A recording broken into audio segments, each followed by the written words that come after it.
was a beautiful morning on the island of Sodor. Thomas the tank engine's blue paint sparkled in the sunshine as he puffed happily along his branch line with Annie and Clarabelle. He was feeling very pleased with himself.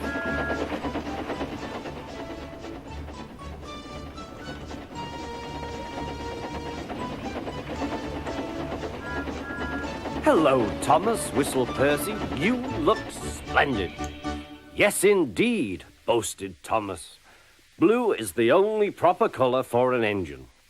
"Oh, I don't know. I like my brown paint," said Toby. "I've always been green. I wouldn't want to be any other color either," added Percy. Well, anyway, huffed Thomas, "blue is the only color for a really useful engine. Everyone knows that." Percy said no more. He just grinned at Toby. Later, Thomas was resting when Percy arrived. A large hopper was loading his trucks full of coal. Thomas was still being cheeky. "Careful," he warned. "Watch out with those silly trucks." Go on, muttered the trucks. "And by the way," went on Thomas, "those buffers don't look very safe to me." The last load poured down. "Help! I'm choking!" cried Thomas. "Get me out!" Percy was worried, but he couldn't help laughing. Thomas's smart blue paint was covered in coal dust from smoke box to bunker. "Ha ha," chuckled Percy. "You don't look really useful now, Thomas. You look really disgraceful." "I'm not disgraceful," choked Thomas. "You did that on purpose. Get me out."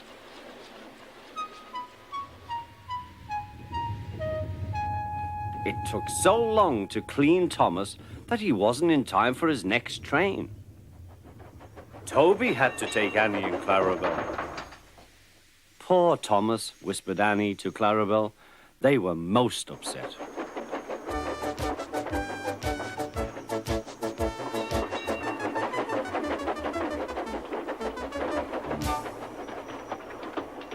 Thomas was grumpy in the shed that night.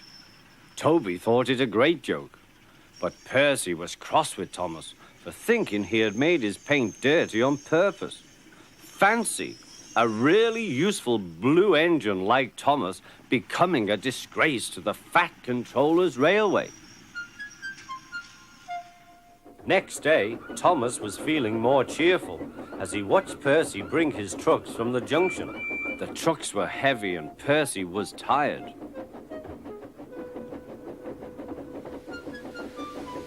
"Have a drink," said his driver, "then you'll feel better." The water column stood at the end of the siding with the unsafe buffers. Suddenly, Percy found that he couldn't stop. The buffers didn't stop him either. "Oh!" wailed Percy. "Help!" The buffers were broken and Percy was wheel-deep in coal. It was time for Thomas to leave. He had seen everything. "Now Percy has learned his lesson too," he chuckled to himself.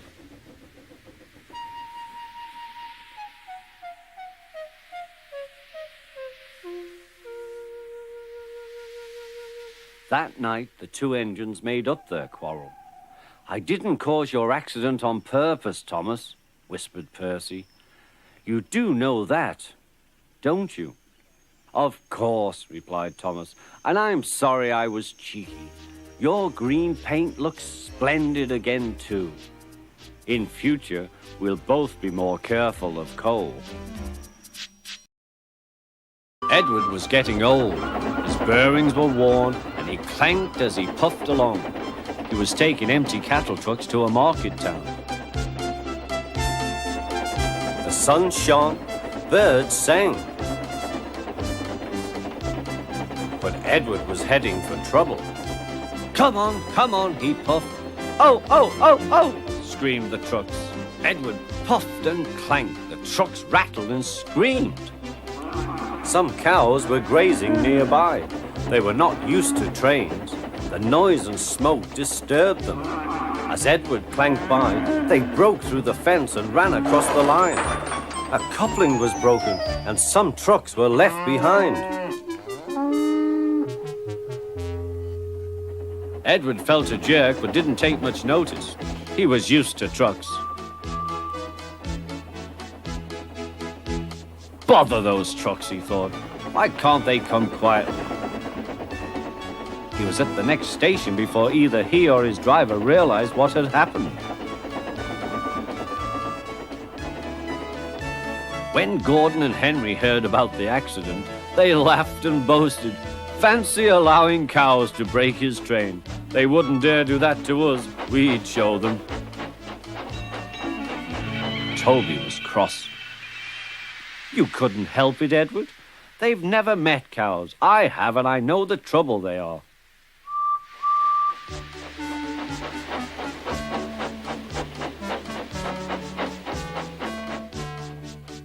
Some days later, Gordon rushed through Edward's station. Hoof, hoof, mind the cows. Hurry, hurry, hurry, puffed Gordon. Don't make such a fuss, don't make such a fuss, grumbled his coaches. A long stretch of line lay ahead. In the distance was a bridge. It seemed to Gordon that there was something on the bridge. His driver thought so too. Whoa, Gordon, he said and shut off steam. Oh, said Gordon, it's only a cow. Shoo! Shoo! He moved slowly onto the bridge, but the cow wouldn't shoo. She had lost her calf and felt lonely. Moo, she said sadly. Everyone tried to send her away, but she wouldn't go. Henry arrived.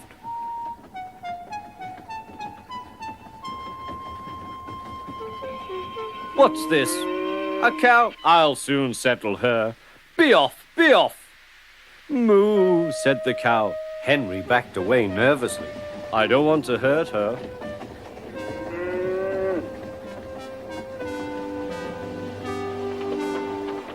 At the next station, Henry's guard told them about the cow and warned the signalman that the line was blocked. That must be Bluebell, said the porter. Her calf is here, ready to go to market. Percy will take it along.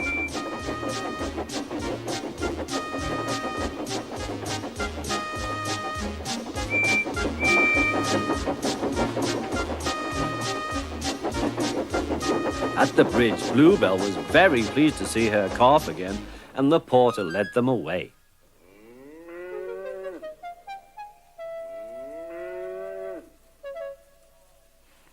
Not a word. Keep it dark, whispered Gordon and Henry to each other. They felt rather silly, but the story soon spread.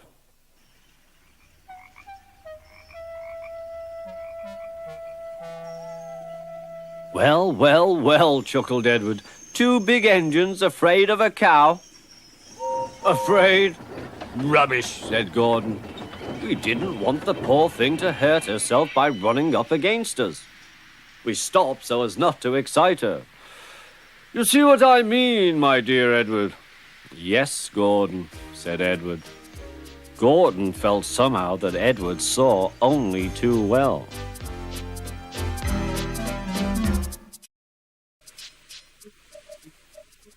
One morning, Edward was waiting to pick up passengers from Thomas's train. Peep, peep!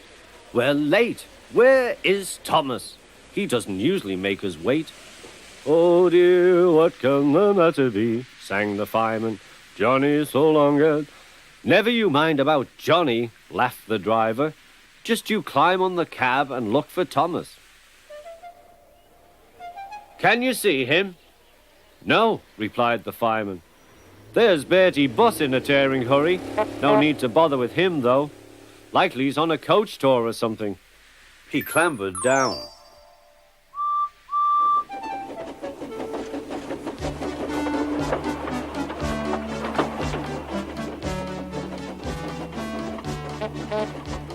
Stop, stop! I've got Thomas's passengers, wailed Bertie, roaring up to the gates. It was no good. Edward was gone. Bother, said Bertie. Bother Thomas's fireman not coming to work today. Why did I promise to help the passengers catch the train? That will do, Bertie, said his driver. A promise is a promise, and we must keep it.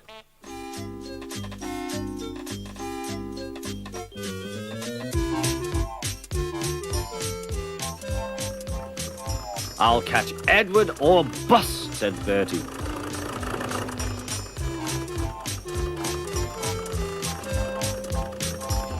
Oh, my gears and axles, he groaned, toiling up the hill. I'll never be the same bus again. Hooray, hooray, I see him, cheered Bertie as he reached the top.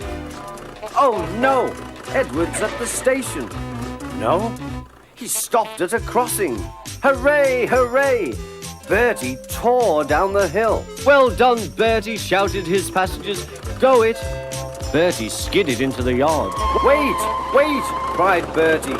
He was just in time to see Edward puff away. I'm sorry, said Bertie. Never mind, said the passengers. After him quickly. Third time lucky, you know. Do you think we'll catch him at the next station, driver? There's a good chance, replied the driver. Our road keeps close to the line and we can climb hills better than Edward. I'll just make sure. He spoke to the station master. Bertie and the passengers waited impatiently. Yes, we'll do it this time, said the driver. Hooray! Called the passengers, as Bertie chased after Edward once more.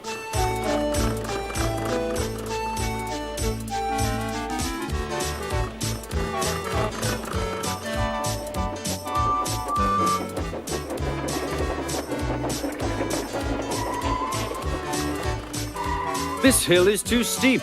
This hill is too steep, grumbled the coaches as Edward snorted in front. They reached the top at last and ran smoothly into the station.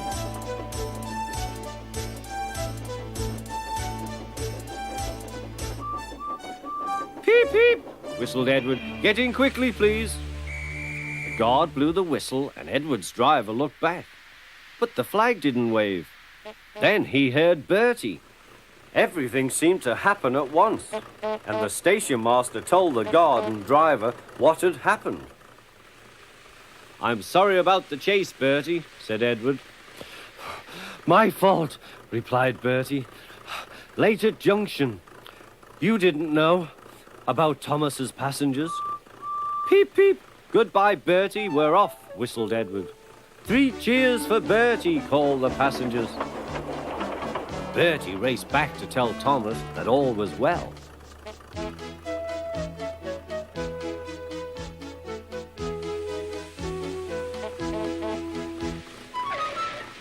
Thank you, Bertie, said Thomas.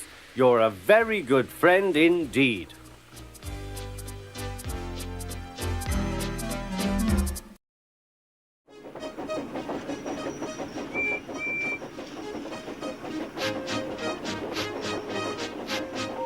The Fat Controller works his engines hard.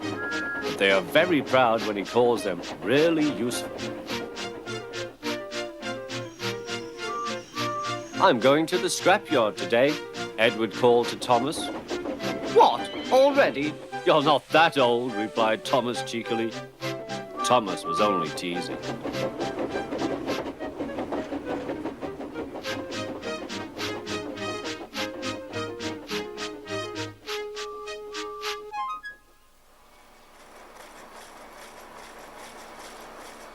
The scrapyard is full of rusty old cars and machinery. They are broken into pieces, loaded into trucks, and Edward pulls them to the steelworks where they are melted down and used again. Today there was a surprise waiting for Edward in the yard. It was a traction engine. Hello, said Edward.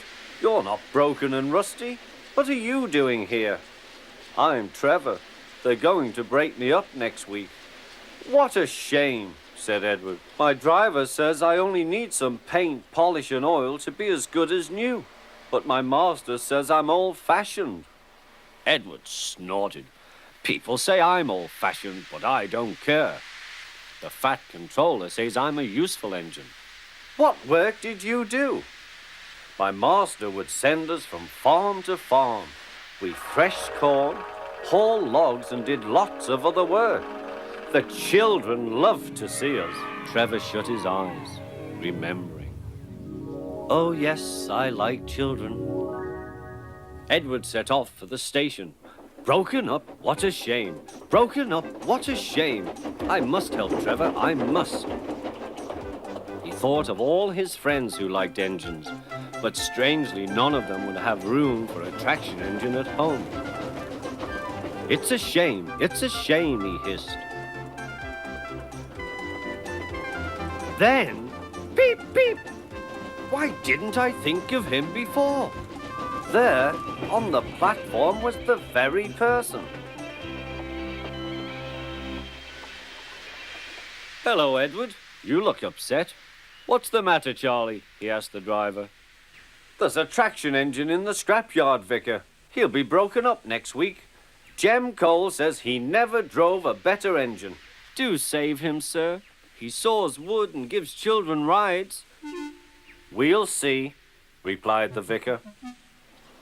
Jem Cole came on Saturday. The Reverend's coming to see you, Trevor. Maybe he'll buy you. Do you think he will? Asked Trevor hopefully. He will when I've lit your fire and cleaned you up. The vicar and his two boys arrived that evening. Trevor hadn't felt so happy for months. He chuffered about the yard. Show your paces, Trevor, said the vicar.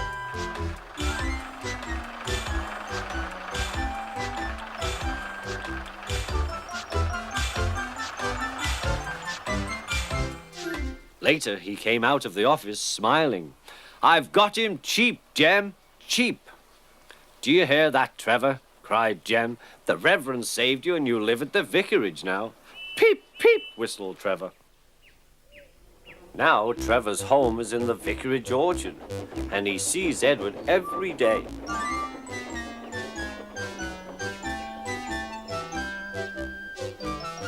His paint is spotless and his brass shines like gold.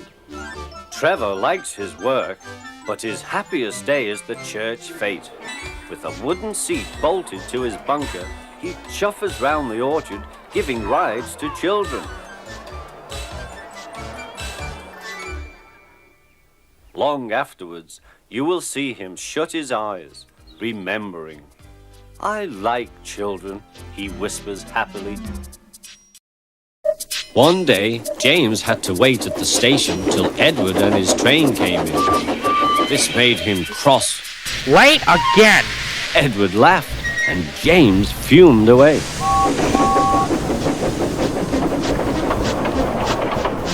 After James had finished his work, he went back to the yard and puffed onto the turntable.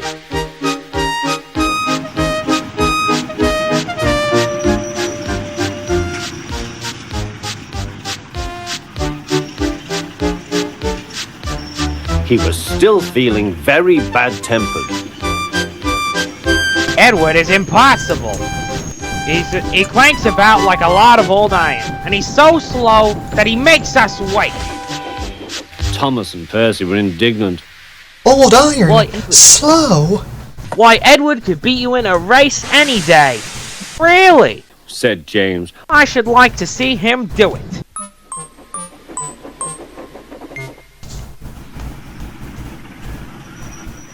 Next morning, James's driver was suddenly taken ill. He could hardly stand, so the fireman uncoupled James ready for shunting. James was impatient. Suddenly, the signalman shouted. There was James puffing away down the line. All traffic halted, he announced at last. Then he told the fireman what had happened. Two boys were on James's footplate fiddling with the controls. Phew! They tumbled off and ran when James started. The signalman answered the telephone. Yes, he's here. Right. I'll tell him. The inspector's coming at once. He wants a shunter's pole and a coil of wire rope.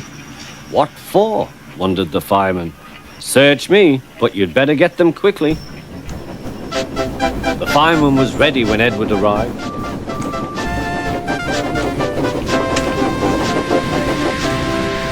The inspector saw the pole and the rope. Good man, jump in. We'll catch him, we'll catch him, puffed Edward. James was laughing.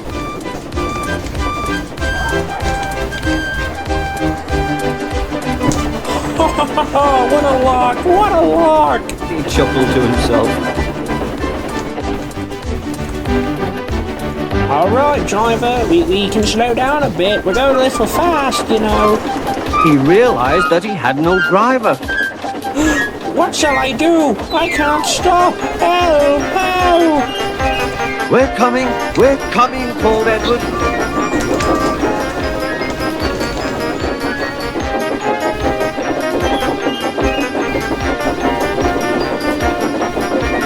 Edward was panting up behind with every ounce of steam he had.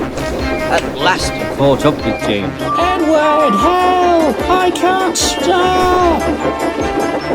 Steady, Edward, called his driver. The inspector stood on Edward's front, holding a noose of rope in the crook of the shunter's pole. He was trying to slip it over James's buffer. The engine swayed and lurched.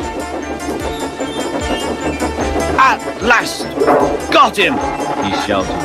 He pulled the noose tight. Gently braking, Edward's driver checked the engine's speed, and James's fireman scrambled across and took control. So the old iron caught you after all, chuckled Edward. I'm sorry. Thank you for saving me. That's all right, replied Edward. The engines arrived at the station side by side. The Fat Controller was waiting. Great job, gentlemen. James, you shall go have a rest before your next train. Thank you, sir. But I am proud of you, Edward. You shall go to the works and we'll stop that clinking. Oh, thank you, sir, said Edward. It'll be lovely not to clank. Trevor, the traction engine, enjoyed living in the vicarage orchard. Edward came to see him every day, but sometimes Trevor didn't have enough work to do. I do like to keep busy all the time, he sighed one day. And I do like company, especially children's company. Cheer up, smiled Edward. The Fat Controller has work for you at his new harbour. I'm to take you to meet Thomas today. Ah, exclaimed Trevor happily. A harbour! The seaside! Children! That will be lovely!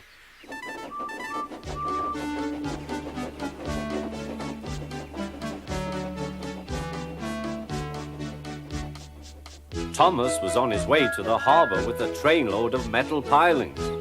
They were needed to make the harbour wall firm and safe. Hello, Thomas, said Edward. This is Trevor, a friend of mine. He's a traction engine. Thomas eyed the newcomer doubtfully. A what engine? He asked. A traction engine, explained Trevor. I run on roads instead of rails. Can you take me to the harbour, please? The Fat Controller has a job for me. Yes, of course, replied Thomas, but he was still puzzled. Workmen coupled Trevor's truck to Thomas's train, and soon they were ready to start their journey.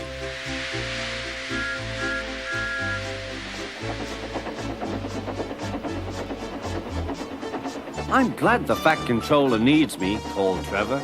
I don't have enough to do sometimes, you know. Although I can work anywhere, in orchards, on farms, in scrapyards, even at harbours. But you don't run on rails, puffed Thomas. I'm a traction engine. I don't need rails to be useful, replied Trevor. You wait and see. When they reached the harbour, they found everything in confusion. Trucks had been derailed, blocking the line, and stone slabs lay everywhere. We must get these pilings past, said Thomas's driver. They are essential. Trevor, we need you to drag them round this mess. Just the sort of job I like, replied Trevor. Now you'll see, Thomas. I'll soon show you what traction engines can do. Trevor was as good as his word. He dragged the pilings clear with chains and towed them into position.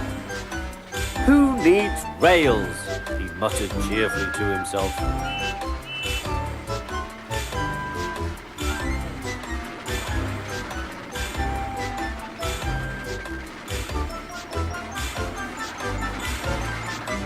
Later, Thomas brought Annie and Clarabelle to visit him. Thomas was most impressed. Now I understand how useful a traction engine can be. The coaches were full of children.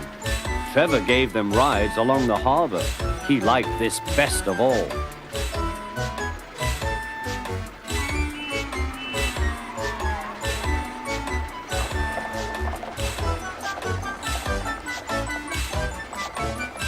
He's very kind, said Annie. He reminds me of Thomas, added Clarabelle. Everyone was sorry when it was time for Trevor to go. Thomas pulled him to the junction. A small tear came into Trevor's eye. Thomas pretended not to see. He whistled gaily to make Trevor happy. I'll come and see you if I can, he promised. The vicar will look after you, and there's plenty of work for you now at the orchard. But we may need you again at the harbour someday. That would be wonderful, said Trevor. That evening, Trevor stood remembering his new friend Thomas, the harbour, and most of all, the children. Then he went happily to sleep in the shed at the bottom of the orchard.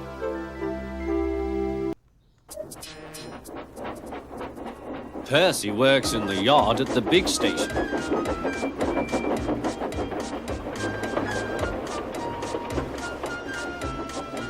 He loves playing jokes, but they can get him into trouble.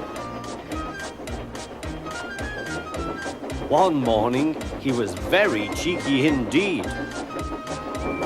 Peep, peep! Hurry up, Gordon, the train's ready.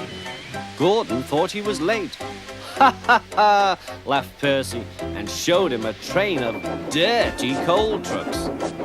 Gordon thought how to pay Percy out. Next, it was James's turn. Stay in the shed today, James. The Fat Controller will come and see you. Ah, thought James. The Fat Controller knows I'm a fine engine. He wants me to pull a special train.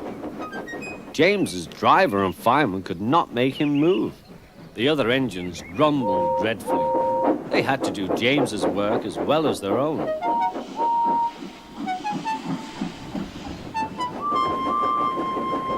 At last the inspector arrived. Show a wheel, James. You can't stay here all day. The Fat Controller told me to stay here. He sent a message this morning. He did not. How could he? He's away for a week. Oh, said James. Oh! Where's Percy? Percy had wisely disappeared. When the Fat Controller came back, he did see James, and Percy too. Both engines wished he hadn't. One morning, Percy was careless.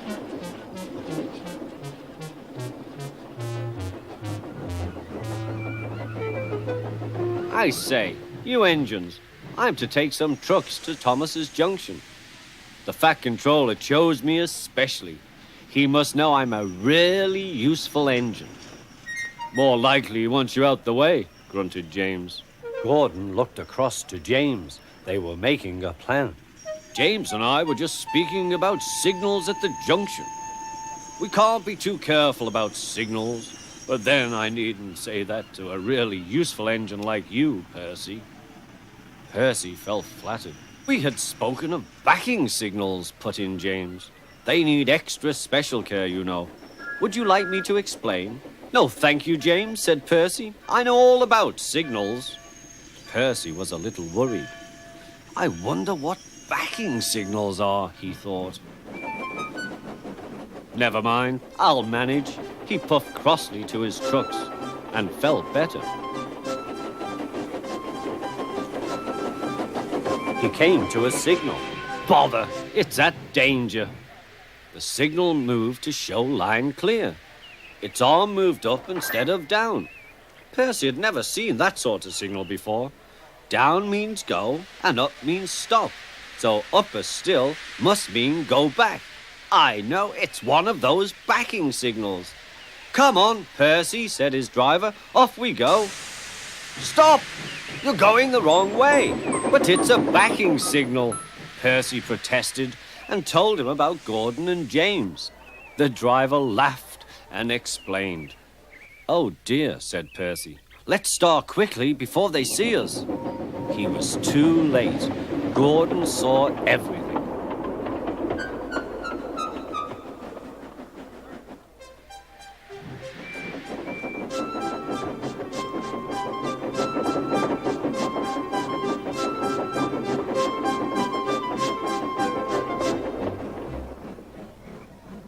That night, the big engines talked about signals.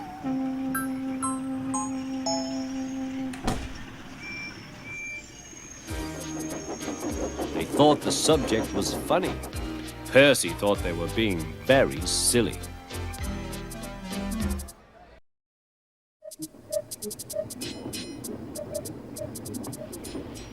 Do you know what? Asked Percy. What? Grunted Gordon. Do you know what?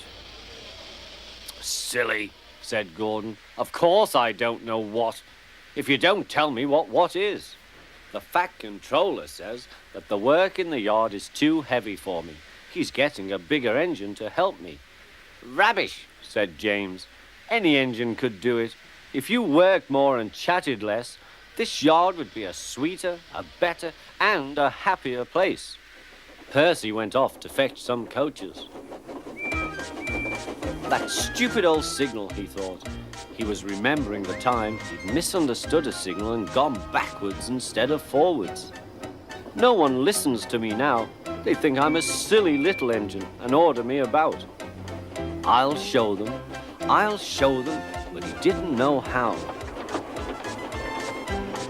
By the end of the afternoon, he felt tired and unhappy. He brought some coaches to the station. Hello, Percy, said the Fat Controller. You look tired. Yes, sir, I am, sir. I don't know if I'm standing on my dome or my wheels. You look the right way up to me, laughed the Fat Controller. Cheer up. The new engine is bigger than you and can probably do the work alone. Would you like to help build my new harbour? Thomas and Toby will help. Oh, yes, sir. Thank you, sir. The new engine arrived.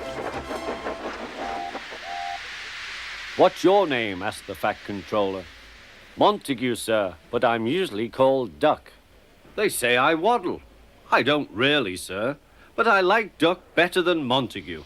Good. Duck it shall be. Here, Percy, show Duck round. The two engines went off together. Soon they were very busy. James, Gordon, and Henry watched Duck quietly doing his work. He seems a simple sort of engine. We'll have some fun and order him about.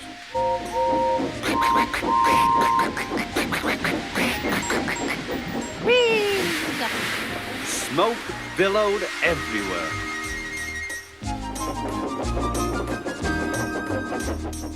Percy was cross. Duck took no notice. They'll get tired of it soon. Do they tell you to do things, Percy? Yes, they do, answered Percy. Right, said Duck.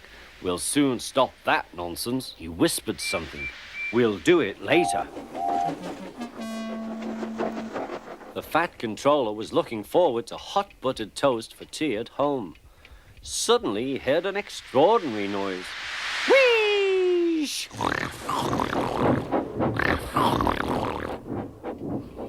Bother, he said, and hurried to the yard. Duck and Percy calmly sat on the points outside the shed, refusing to let the engines in. Gordon, James, and Henry were furious. Stop that noise, bellowed the Fat Controller. They won't let us in, hissed Gordon. Duck, explain this behavior. Beg pardon, sir, but I'm a Great Western engine. We do our work without fuss. But begging your pardon, sir, Percy and I would be glad if you would inform these engines that we only take orders from you. Silence! Snapped the Fat Controller. Percy and Duck, I am pleased with your work today, but not with your behavior tonight. You have caused a disturbance. Gordon, Henry, and James sniggered. As for you, thundered the Fat Controller, you've been worse. You made the disturbance. Duck is quite right. This is my railway, and I give the orders. After Percy went away, Duck was left to manage alone. He did so, easily. Percy worked hard at the new harbour. The workmen needed stone for their building. Toby helped, but sometimes the loads of stone were too heavy, and Percy had to fetch them for himself. Sometimes he'd see Thomas. Well done, Percy. The Fat Controller is very pleased with us. An airfield was close by. Percy heard the aeroplane zooming overhead all day. The noisiest of all was a helicopter.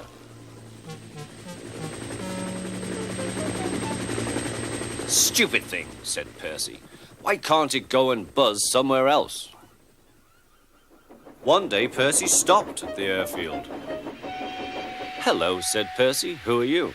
I'm Harold, said the helicopter. Who are you? I'm Percy. What really great arms you've got. They're nice arms, said Harold. I can hover like a bird. Don't you wish you could hover? Certainly not. I like my rails, thank you. I think railways are slow, said Harold. They're not much use and quite out of date. He whirled his arms and buzzed away.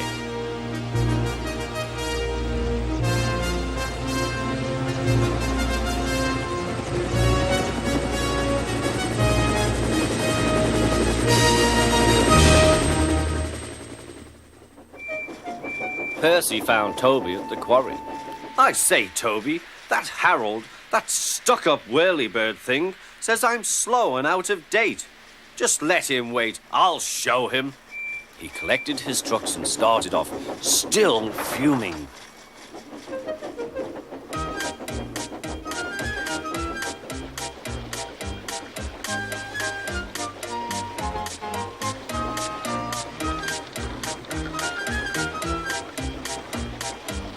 Soon they heard a familiar buzzing.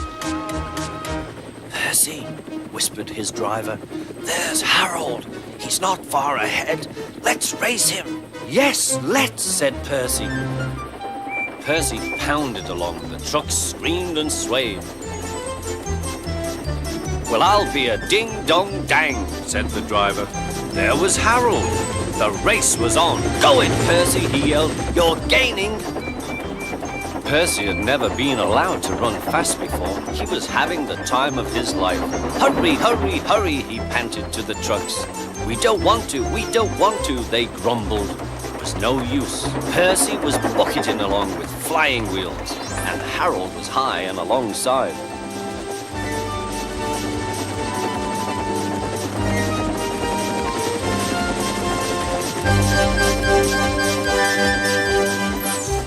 Fireman shoveled for dear life. Well done, Percy, shouted the driver. We're gaining. We're going ahead. Oh, good boy, good boy.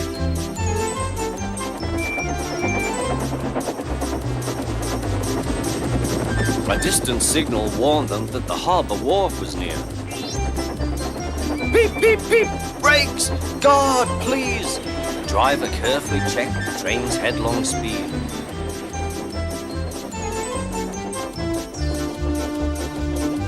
They rolled under the main line and halted on the wharf. Oh dear, groaned Percy. I'm sure we've lost. The fireman scrambled to the cab roof. We've won! We've won! He shouted. Harold's still hovering. He's looking for a place to land. Listen, boys. the fireman called. "Here's a song for Percy." Said Harold Helicopter to our Percy, "You are slow. Your railway is out of date and not much use, you know." But Percy with his stone trucks did the trip in record time, and we beat the helicopter on our old branch line. Percy loved it. "Oh, thank you," he said. He liked the last line best of all, and was a very happy engine. Thomas the tank engine was ill. Workmen had tried to make him better, but it was no use. "Edward must take you to the works," said the Fat Controller. Thomas felt very miserable. Then the Fat Controller spoke to Duck. "I want you to help Percy and Toby while Thomas is away." Duck was delighted. He already knew Percy and soon made friends with Toby and Bertie. Terence the tractor gave him a big welcome too. "Take care of Thomas's coaches," he advised. "He's sure to miss them while he's away." Duck was very gentle with the coaches. Annie and Clarabelle were impressed. Such nice manners, they told each other. It really is a pleasure to go out with him.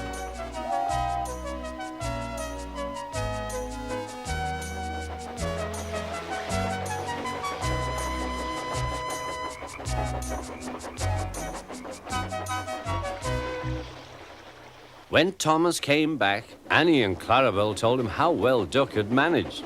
Thomas was so pleased to be home that he soon forgot to be jealous.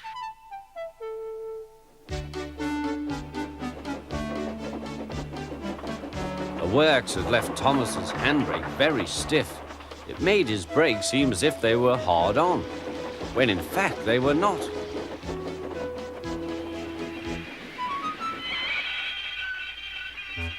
As a result, he and his coaches often overran the platform. Thomas found this most embarrassing. Gradually, his driver and fireman learned to be extra careful. But one day, Thomas's fireman was ill, and a relief man took his place.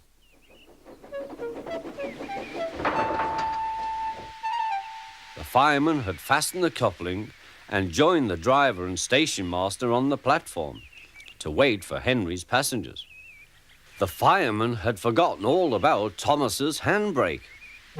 Thomas simmered happily. Not long now, he thought, as he saw Henry slowly approaching. But Thomas's brakes were not hard on, and suddenly he felt his wheels begin to move. He tried to stop, but he couldn't without his driver and fireman. He tried to whistle a warning, but he couldn't do that either. The guard, driver, fireman, and passengers were all stranded on the platform. "Stop! Stop!" shrieked Annie and Clarabelle. But Thomas, with plenty of steam, kept on going. The alarm went out down the line. "Stop the runaway!" There, ready for action, was Harold the helicopter.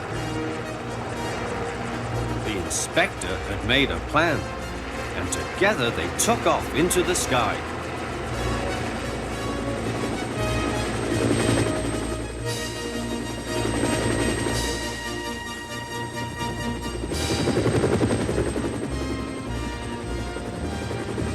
At last, Thomas was tiring.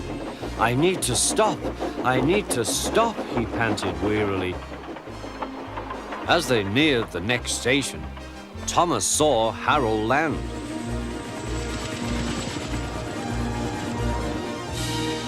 They entered the platform slowly enough for the inspector to act. Judging his moment, the inspector scrambled into the cab and screwed the brake hard on. At last, Thomas stopped. Both he and the inspector were very relieved. Then they thanked Harold. "Think nothing of it." "Well, Harold, glad to be of service any time." "Phew," remarked the inspector. "We must never let this happen again, Thomas." Wearily, Thomas agreed with him.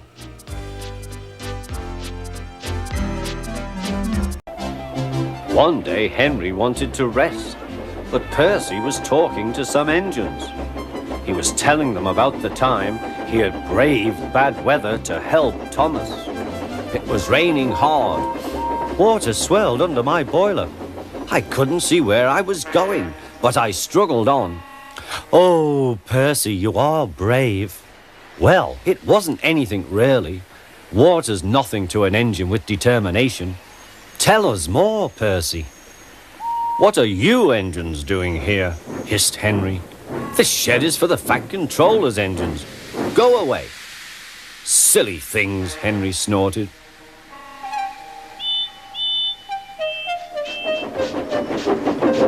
They're not silly. Percy had been enjoying himself. They are silly, and so are you. Water's nothing to an engine with determination. Huh! Anyway, said cheeky Percy, I'm not afraid of water. I like it. He ran off to the harbour singing. Once an engine attached to a train was afraid of a few drops of rain.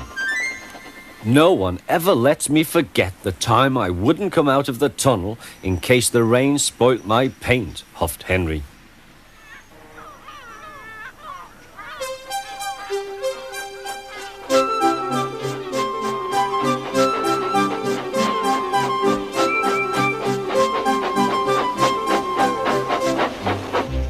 Thomas was looking at a board on the quay. Danger! We mustn't go past it, he said. That's orders. Why? Danger means falling down something, said Thomas. I went past danger once and fell down a mine. I can't see a mine, said Percy. He didn't know that the foundations of the quay had sunk. The rails now sloped downward to the sea. Stupid board, said Percy. Percy made a plan. One day he whispered to the trucks, will you give me a bump when we get to the quay? The trucks had never been asked to bump an engine before. They giggled and chatted about it. Driver doesn't know my plan, chuckled Percy. On, laughed the trucks. Percy thought they were helping. I'll pretend to stop at the station, but the trucks will push me past the board. Then I'll make them stop. I can do that whenever I like. Every wise engine knows that you cannot trust trucks. Go on, they yelled, and bonked Percy's driver and fireman off the footplate. Oh, said Percy, sliding past the board. Percy was frantic. That's enough.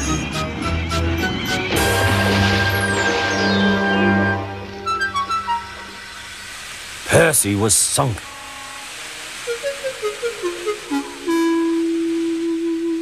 You are a very disobedient engine. Percy knew that voice. Please, sir, get me out, sir. I'm truly sorry, sir. No, Percy, we cannot do that till high tide. I hope it will teach you to obey orders. Yes, sir. It was dark when they brought floating cranes to rescue Percy. He was too cold and stiff to move by himself.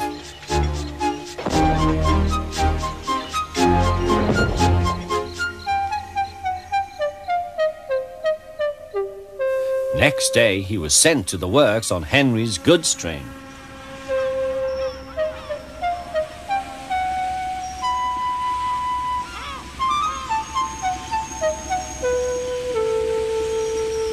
Well, chuckled Henry. Did you like the water?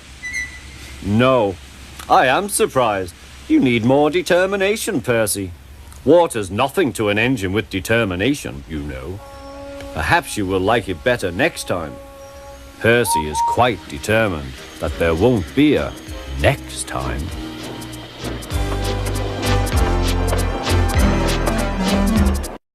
Duck is very proud of being Great Western. He talks endlessly about it, but he works hard too and makes everything go like clockwork. It was a splendid day.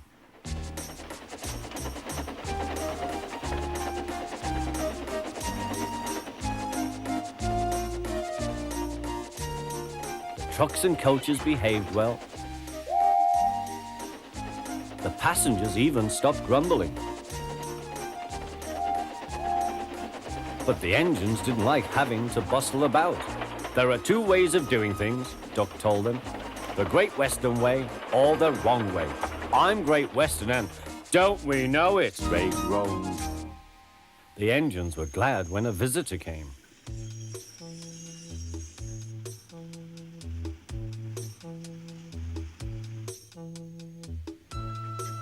He purred smoothly towards them. The Fat Controller introduced him. Here is Diesel. I have agreed to give him a trial. He needs to learn. Please teach him, Duck. Good morning, purred Diesel in an oily voice. Pleased to meet you, Duck. Is that James and Henry and Gordon too? I am delighted to meet such famous engines.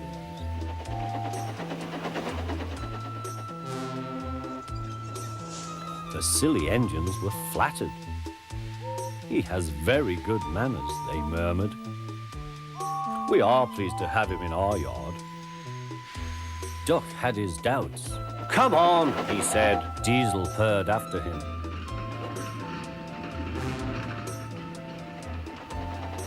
Your worthy fat Sir Topham Hat to you, ordered Duck. Diesel looked hurt. Your worthy Sir Topham Hat thinks I need to learn.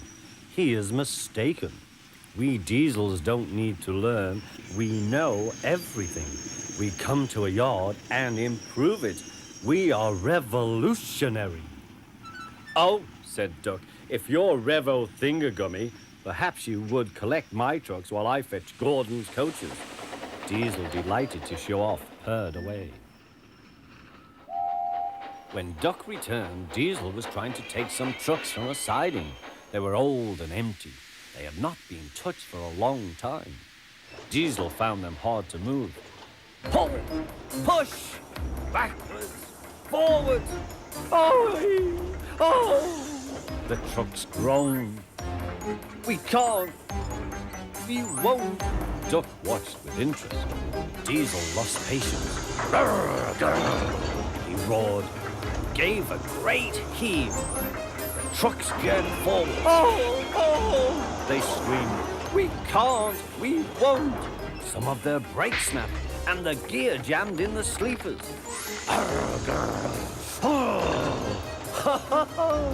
Chuckled Duck. Diesel recovered and tried to push the trucks back, but they wouldn't move. Duck ran quietly round to collect the other trucks. Thank you for arranging these, Diesel. I must go now. Don't you want this lot? No, thank you. Diesel gulped. And I've taken all this trouble. Why didn't you tell me? You never asked me. Besides, said Duck, you were having such fun being Rev whatever it was you said.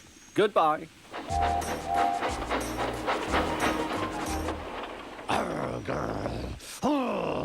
Diesel had to help the workmen clear the mess.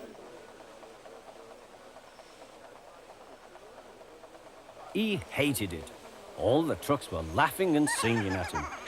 Trucks are waiting in the yard, tackling them with Diesel. Show the world what I can do, gaily boasts the Diesel. In and out he creeps about like a big black weasel. When he pulls the wrong trucks out, pop goes the Diesel. Growled Diesel and scuttled away to sulk in the shed.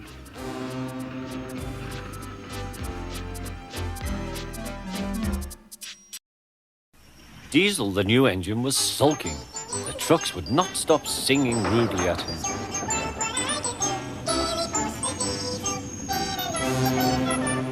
Duck was horrified. Shut up, he ordered and bumped them hard. I'm sorry our trucks were rude to you, Diesel. Diesel was still furious. It's all your fault. You made them laugh at me. Nonsense, said Henry. Duck would never do that. We engines have our differences, but we never talk about them to the trucks. That would be disgraceful, said Gordon. Disgusting, put in James. Despicable, finished Henry. Diesel hated Duck. He wanted him to be sent away, so he made a plan. He was going to tell lies about Duck. Next day, he spoke to the trucks. I see you like jokes. You made a good joke about me yesterday. I laughed and laughed. Duck told me one about Gordon. I'll whisper it. Don't tell Gordon I told you. And he sniggered away. Oh, ho, ho, guffared the trucks. Gordon will be cross with Duck when he knows. Let's tell him and pay Duck out for bumping us. They laughed rudely at the engines as they went by.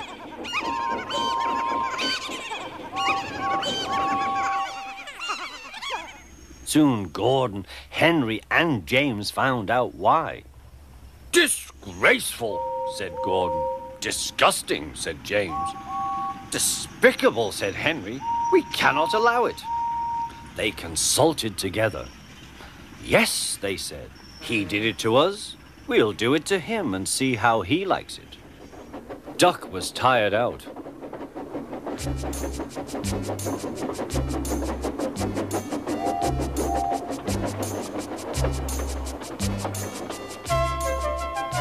The trucks had been cheeky and troublesome.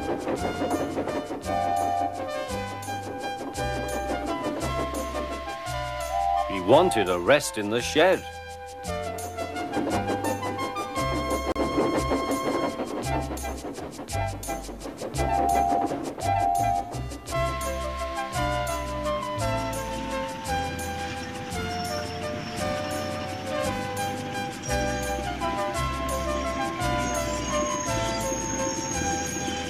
The three engines barred his way.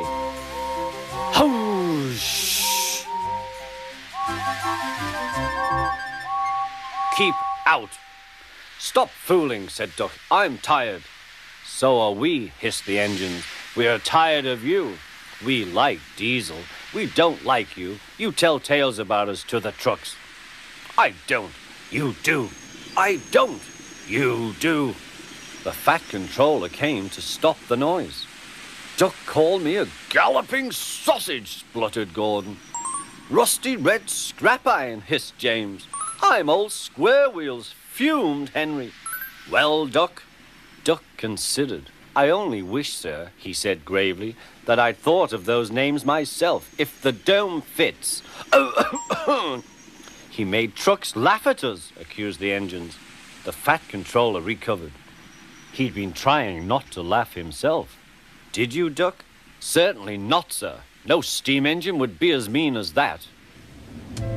Diesel lurked up. Now, Diesel, you heard what Duck said. I can't understand it, sir. To think that Duck of all engines. I am dreadfully grieved, sir, but know nothing. I see, said the Fat Controller. Diesel squirmed and hoped he didn't. I'm sorry, Duck, but you must go to Edward's station for a while. I know he will be glad to see you. As you wish, sir. Duck trundled sadly away, while Diesel smirked with triumph.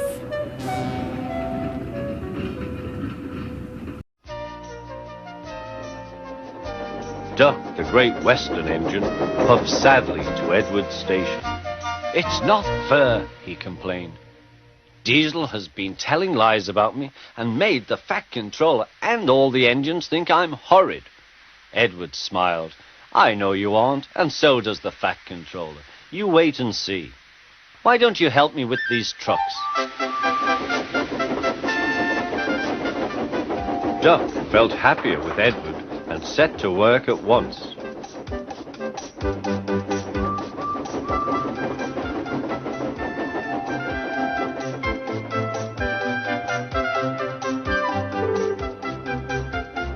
The trucks were silly, heavy and noisy. The two engines had to work hard, pushing and pulling all afternoon. At last they reached the top of the hill. Goodbye, whistled Duck, and rolled gently over the crossing to the other line. Duck loved coasting down the hill, running easily with the wind whistling past. Suddenly, it was a guard's warning whistle. Hurrah, hurrah, hurrah, laughed the trucks. We've broken away, we've broken away. Chase him, bump him, throw him off the rails, they yelled. Hurry, Duck, hurry, said the driver. They raced through Edward's station, but the trucks were catching up. As fast as we can, then they'll catch us gradually. The driver was gaining control. Another clear mile and we'll do it. Oh, glory, look at that! James was just pulling out on their line from the station ahead. Any minute there could be a crash. It's up to you now, Duck, cried the driver. Duck put every ounce of weight and steam against the trucks. It's too late, Duck groaned and shut his eyes. He veered into a siding where a barber had set up shop. He was shaving a customer.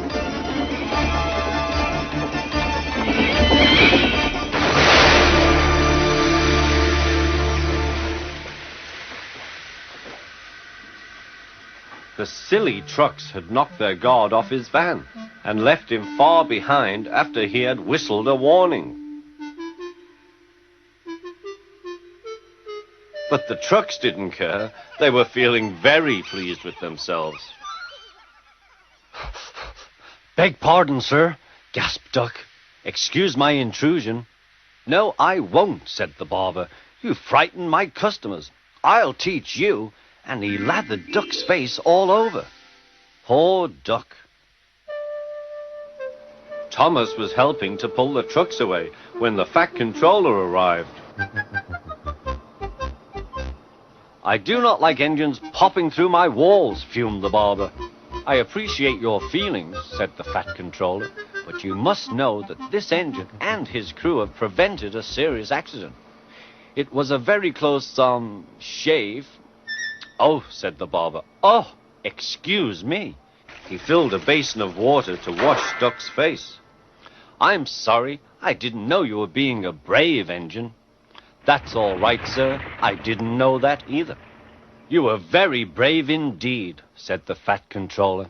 I'm proud of you. The Fat Controller watched the rescue operation. Then he had more news for Duck. And when you are properly washed and mended, you are coming home. Home, sir? Do you mean the yard? Of course. But, sir, they don't like me. They like Diesel.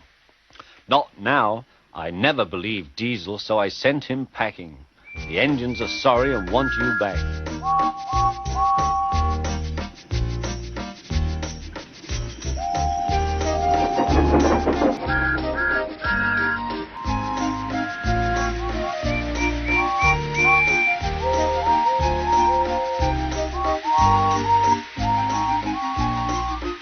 A few days later, when he came home, there was a really rousing welcome for Duck the Great Western Engine.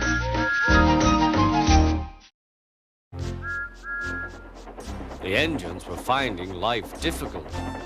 Workmen were mending the viaduct on the main line. The arches needed strengthening. The Fat Controller did not want to close the railway while the work was done, and so repairs took a long time.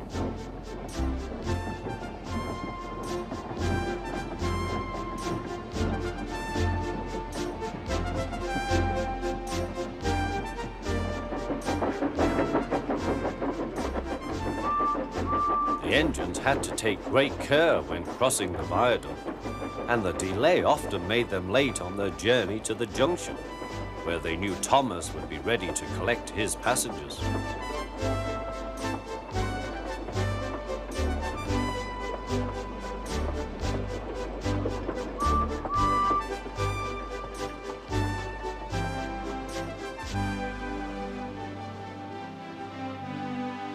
Thomas grew crosser and crosser.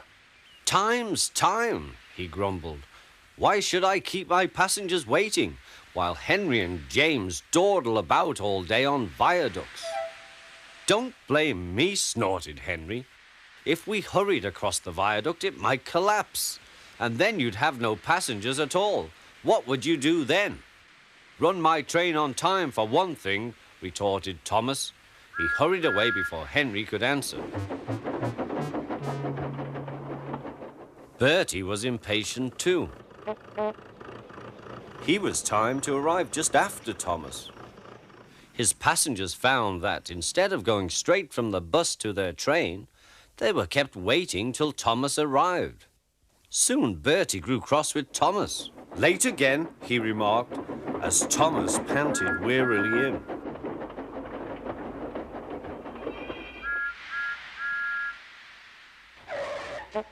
We may be friends, but I thought you could go fast, Thomas. It's time we had another race. I reckon I could beat you now. Thomas let off steam loudly. Rubbish, he hissed fiercely. It's those mainline engines. They dither about on their viaduct and then blame the Fat Controller's workmen. It's just an excuse for laziness, if you ask me.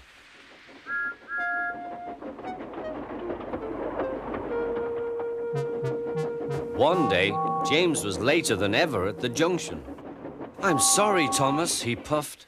I was held up at the station and the viaduct made it worse. It's lucky for you I'm a guaranteed connection, grumbled Thomas. Before James could answer, he puffed importantly away. Come along, he panted to the coaches. Annie and Clarabelle did their best, but Thomas soon found that he couldn't save much time. Suddenly, Thomas saw Bertie ahead. His radiator was steaming. What's the matter? Asked Thomas. You should be at the station by now. You're late. I feel dreadful, moaned Bertie. All upset inside, and driver says he can't make me better. Thank goodness you're late too. Can you take my passengers, please? They'll never get home otherwise. Of course, agreed Thomas. He now felt sorry for Bertie and promised to get help at the next station. Thomas set off again. Already he felt much more cheerful, and Bertie's passengers, travelling in Annie and Clarabelle, all reached home safely. When Bertie was better, he came to thank Thomas. I am sorry I teased you about being late, he said. That's all right, said Thomas. I'm glad I could help. There are times when being late isn't such a bad thing after all. With a last cheerful greeting, the two friends went back to work.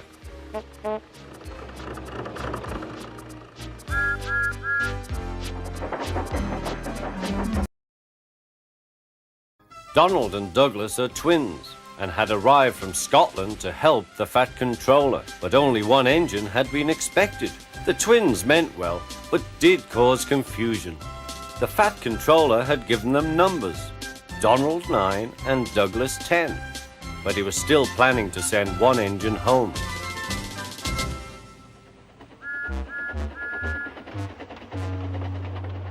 There was a brake van in the yard that had taken a dislike to Douglas. Things always went wrong when he had to take it out. His trains were late and he was blamed. Douglas began to worry. Donald, his twin, was angry. You're a muckle nuisance, said Donald. It's to leave you behind I'd be wanting. You can't, said the van. I'm essential. Oh, Kaya, Donald burst out. You're nothing but a screeching and a noise when all's said and done. Spot Dougie, would you? Take that! Oh, cried the van. There's more coming, should you misbehave. The van behaved better after that. Until one day, Donald had an accident. The rails were slippery. He couldn't stop in time. The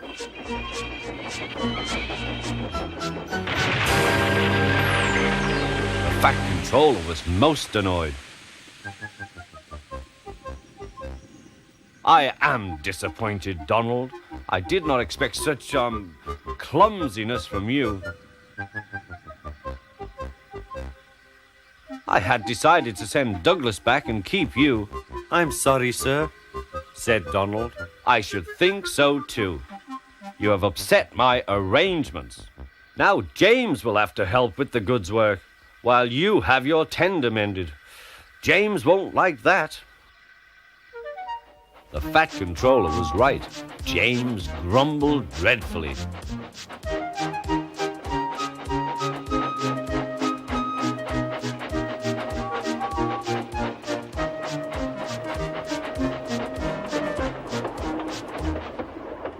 Anyone would think, said Douglas, that Donald had his accident on purpose. I heard tell about an engine and some tar wagons. Shut up, said James. It's not funny. He didn't like to be reminded of his own accident. Well, well, well, said Douglas. Surely, James, it wasn't a you. You didn't say. James didn't say. He slouched sulkily away. He's cross, sniggered the spiteful brake van. We'll try to make him crosser still. Hold back, giggled the trucks to each other. James did his best, but he was exhausted when they reached Edward Station. Luckily, Douglas was there. Help me up the hill, please, panted James. These trucks are playing tricks. We'll show them, said Douglas.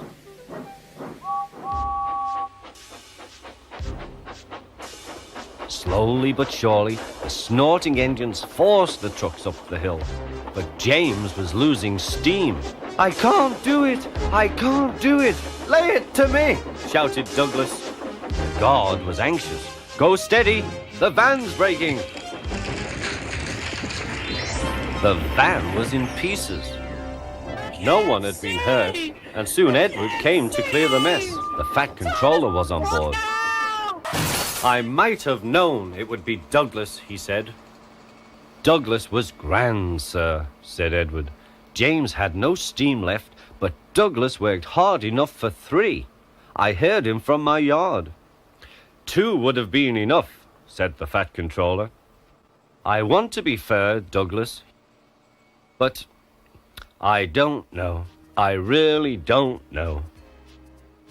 The Fat Controller was making up his mind about something, but that's another story. Snow came early to the island of Sodor. It was heavier than usual. Most engines hate snow. Donald and Douglas were used to it. Coupled back to back, with a van between their tenders and a snowplow on their fronts, they set to work. They puffed backwards and forwards, patrolling the line.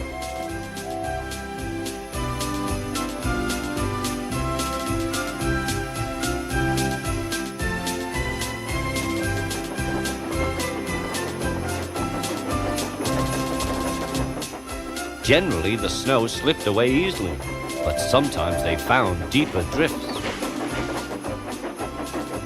Presently, they came to a drift which was larger than most. They charged it, and were just backing for another try when... Lush sakes, Donald! It's Henry! Dinnot fess yourself, Henry! Wait a while, we'll have you out. Henry was very grateful. He saw all was not well. The twins were glum. They told him that the Fat Controller was returning soon. He'll send us back for sure.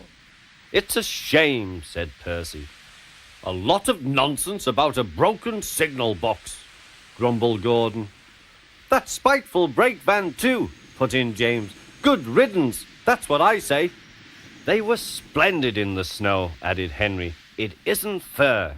They all agreed that something must be done, but none knew what. Percy decided to talk to Edward about it.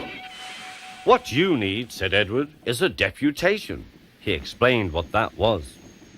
Percy ran back quickly.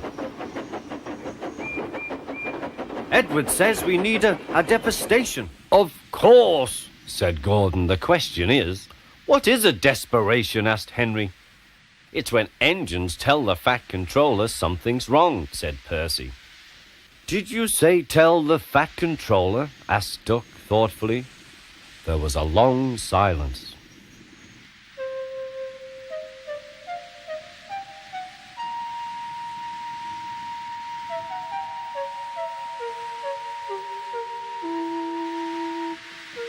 I propose, said Gordon, that Percy be our, disputation. Hi, squeaked Percy. I can't. Rubbish, Percy, said Henry. It's easy.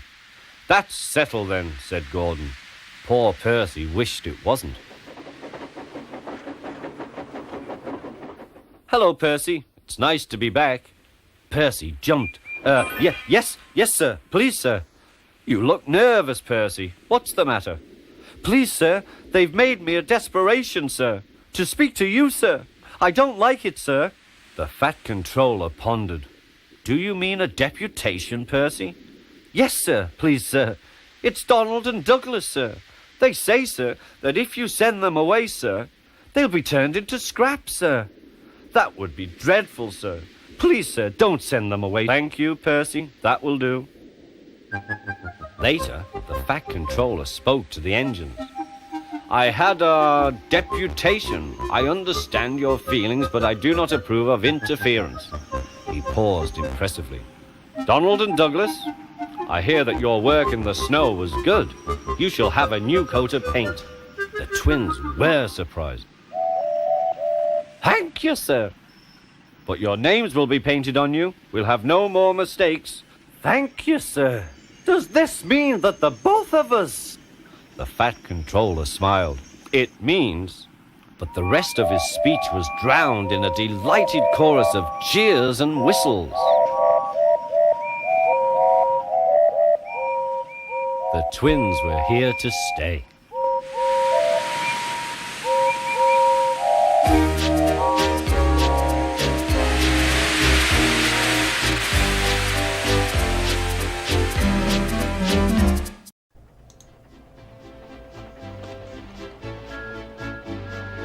Thomas the Tank Engine has worked his branch line for many years and knows it very well.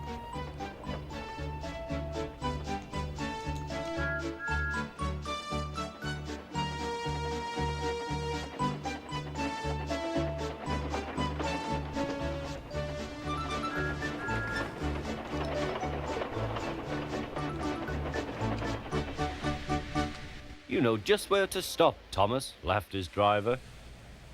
You could almost manage it without me. Thomas had become conceited. He didn't realize his driver was joking. Later, he boasted to the others. Driver says I don't need him now. Don't be so daft, snorted Percy. I'd never go without my driver, said Toby earnestly. I'd be frightened. Huh, boasted Thomas. I'm not scared. You'd never dare. I would then. You'll see. The next morning, the firelighter came. Thomas drowsed comfortably as the warmth spread through his boiler. Percy and Toby were still asleep. Thomas suddenly remembered. Silly stick in the muds, he chuckled. I'll show them. Driver said I could manage without him. I'll just go out. Then I'll stop and wheesh. That'll make them jump. Thomas thought he was being clever. Really, he was only moving because a careless cleaner had meddled with his controls. He soon found his mistake. He tried to whee, but he couldn't. He tried to stop, but he couldn't. He just kept rolling along. He didn't dare look at what was coming next. There was the station master's house. The station master was about to have breakfast. Horrors! Cried Thomas, and shut his eyes. The house rocked. Broken glass tinkled. Plaster was everywhere. Thomas had collected a bush on his travels. He peered into the room through its leaves. He couldn't speak. The station master was furious. His wife picked up her plate. You miserable engine, she scolded. Just look what you've done to our breakfast. Now I shall have to cook some more. She banged the door. More plaster fell. This time, it fell on Thomas. Thomas felt depressed. Workmen propped up the house with strong poles and laid rails through the garden. Meanwhile, Donald and Douglas arrived.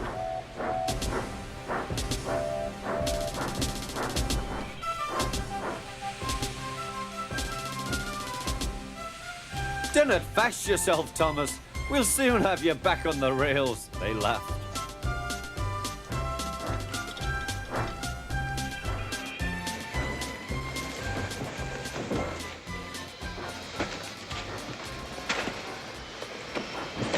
Donald and Douglas, puffing hard, managed to haul Thomas back to safety.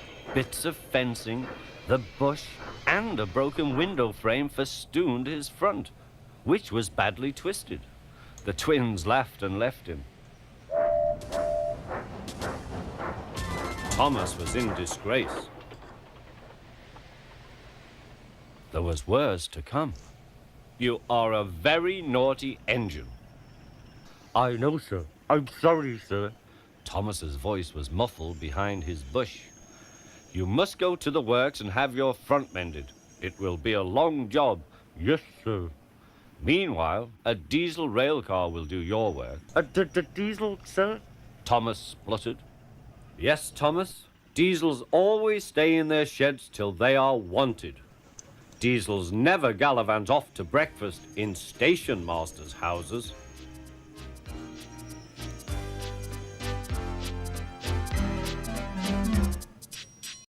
Percy and Toby were worried. Thomas's recent accident had caused a great deal of trouble, and the Fat Controller was waiting for them with important news.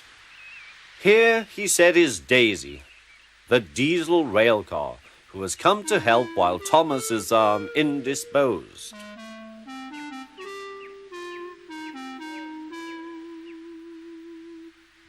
Please, sir, asked Percy. Will she go, sir, when Thomas comes back, sir? That depends, said the Fat Controller. Meanwhile, however long she stays, I hope you will both make her welcome and comfortable. Yes, sir, we'll try, sir, said the engines. Good. Run along now and show her the shed. She will want to rest after her journey.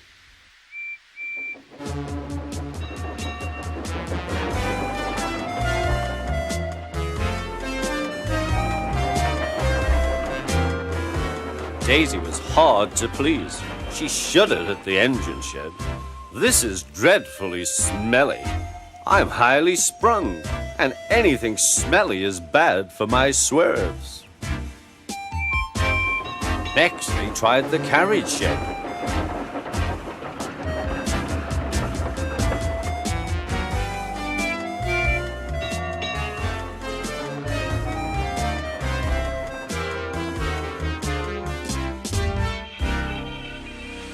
This is better, said Daisy, but whatever is that rubbish? The rubbish turned out to be Annie, Clarabelle, and Henrietta, who were most offended. We won't stay here to be insulted, they fumed.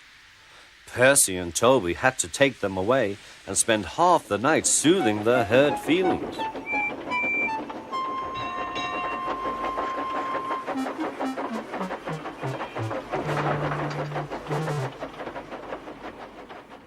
The engines woke next morning feeling exhausted. Daisy, on the other hand, felt bright and cheerful.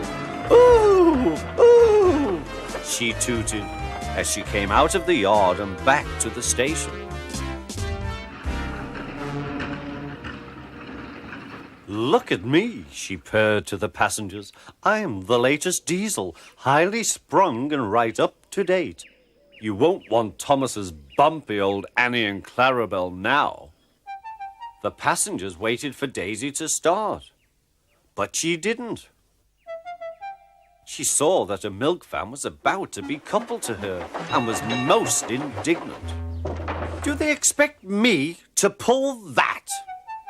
Surely, said her driver, you can pull one van.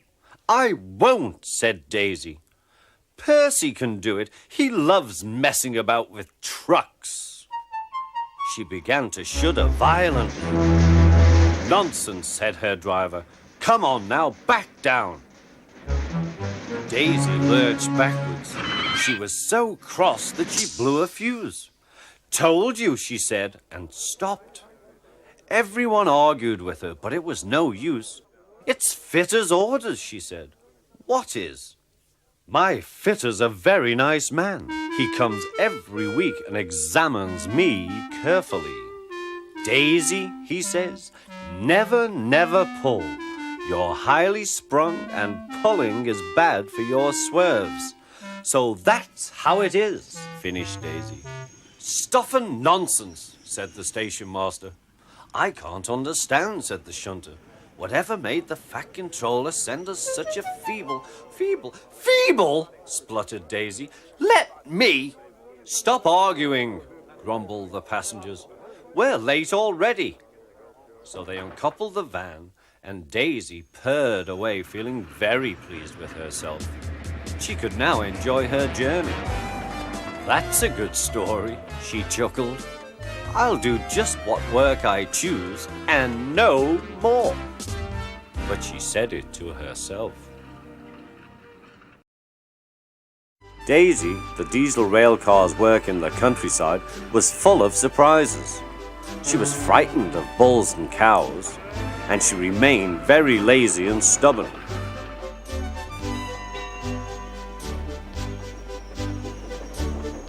One day, Toby brought Henrietta to the station, where Percy was grumpily shunting. Hello, Percy. I see Daisy's left the milk again. I'll have to make a special journey with it, I suppose. Anyone would think I'd nothing to do, grumbled Percy. Tell you what, replied Toby. I'll take the milk, you fetch my trucks.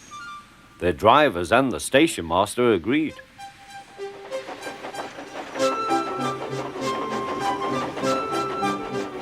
Percy had never been to the quarry before. He began ordering the trucks about. Hurry along, he said. The trucks grumbled to each other. This is Toby's place. Percy's got no right to poke his funnel up here and push us around. They whispered and passed the word. Pay Percy out! Pay Percy out! Come along, puffed Percy. No nonsense. We'll give him nonsense, giggled the trucks. But they followed so quietly that Percy thought they were under control.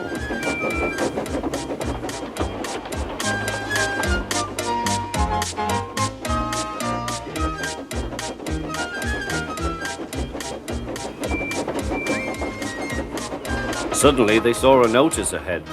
All trains stop to pin down brakes. Peep, peep, peep! Brakes, guard, please.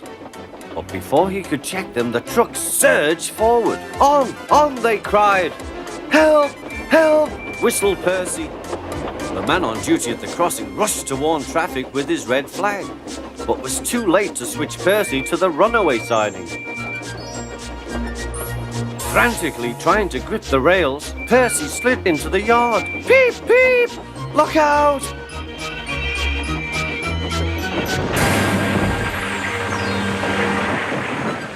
The brake van was in smithereens. Percy's driver and fireman had jumped clear, but Percy was stranded. Next day, the Fat Controller arrived. Toby and Daisy had helped to clear the wreckage, but Percy remained on his perch of trucks. We must now try, said the Fat Controller, to run the branch line with Toby and a diesel.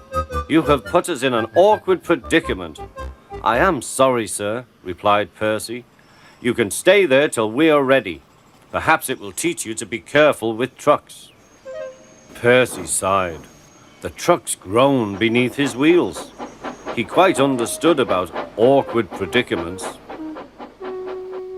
The Fat Controller spoke severely to Daisy, too. My engines work hard. I send lazy engines away. Daisy was ashamed. However, Toby says you worked hard after Percy's accident, so you shall have another chance. Thank you, sir, said Daisy. I will work hard, sir.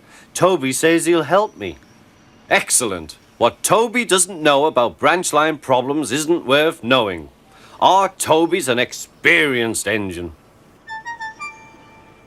Next day, Thomas came back. And Percy was sent to be mended.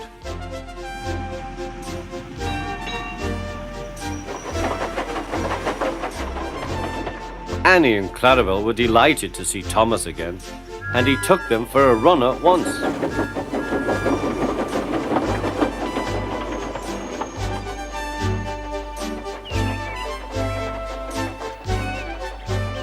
All are now friends, and Toby has taught Daisy a great deal. She shooed a cow off the line all by herself the other day. That shows you, doesn't it?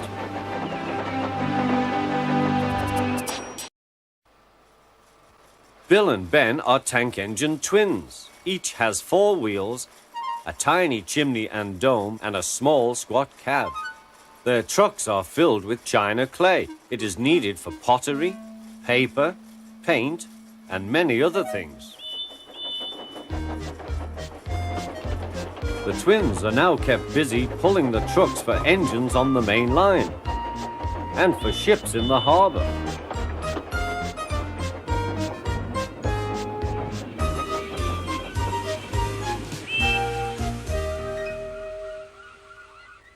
One morning, they arranged some trucks and went away for more.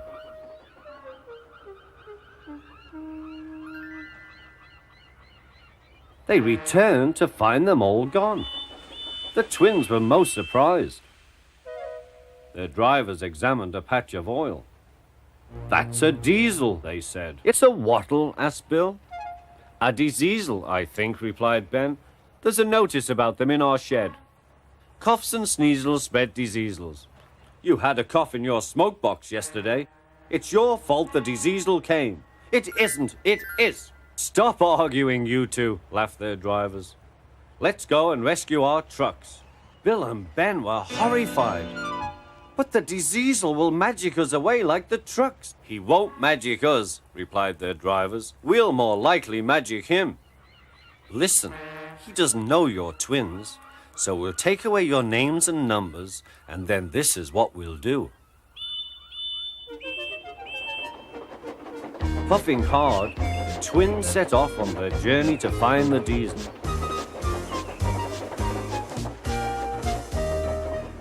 They were looking forward to playing tricks on him.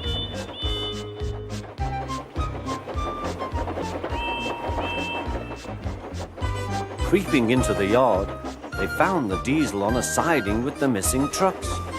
Ben hid behind, but Bill went boldly alongside.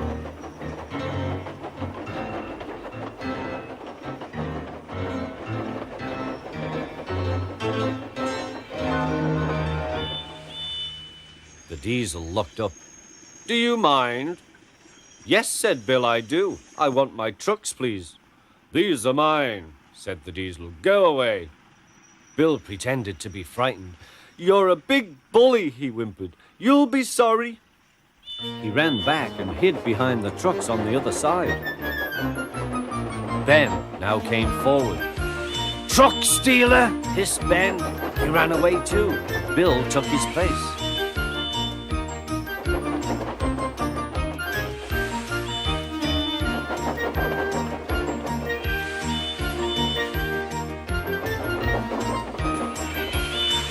This went on till the diesel's eyes nearly popped out. "Stop! You're making me giddy!" The two engines gazed at him. "Are there two of you?" "Yes, we're twins." "I might have known it." Just then, Edward bustled up. "Bill and Ben, why are you playing here?" "We're not playing," protested Bill. "We're rescuing our trucks," squeaked Ben. "Even you don't take our trucks without asking, but this diesel did." "There's no cause to be rude," said Edward severely. "This engine is a Metropolitan Vickers diesel electric Type 2. The twins were abashed. "We're sorry, Mr. Never mind," the diesel smiled. "Call me Boko. I'm sorry I didn't understand about the trucks." "That's all right then," said Edward. "Now off you go, Bill and Ben. Fetch Boko's trucks, then you can take this lot." "There's no real harm in them," he said to Boko, "but they're maddening at times." Boko chuckled. "Maddening," he said, "is the word."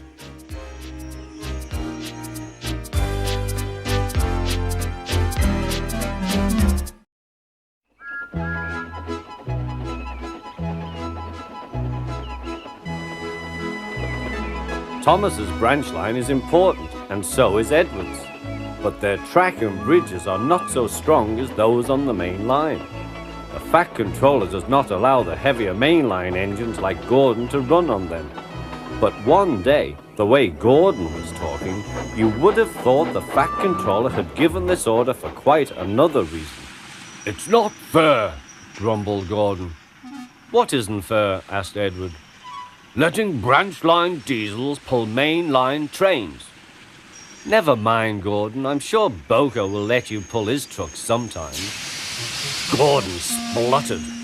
I won't pull Boko's dirty trucks. I won't run on branch lines. Why not? Would be a nice change. The Fat Controller would never approve, huffed Gordon. Branch lines are vulgar. Gordon puffed away. Edward chuckled and followed him to the station. Every evening, the two engines pull two fast trains from the station. Gordon always leaves first with an express for the main line. Edward follows 5 minutes later with his train for the branch line.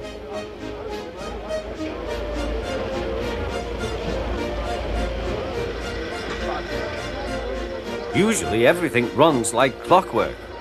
But tonight there was trouble. A lady in a green floppy hat was saying goodbye to a friend. It was nearly time for Gordon to start.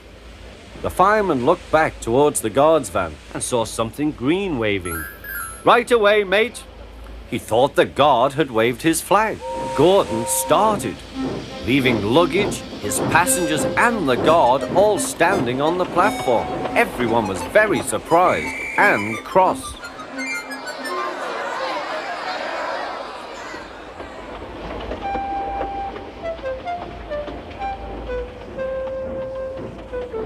To make matters worse, by the time Gordon had been stopped and brought back, Edward was already late with his train. So now he set off first. But the signalman at the junction wasn't told about the change. By mistake, he sent Edward along the main line.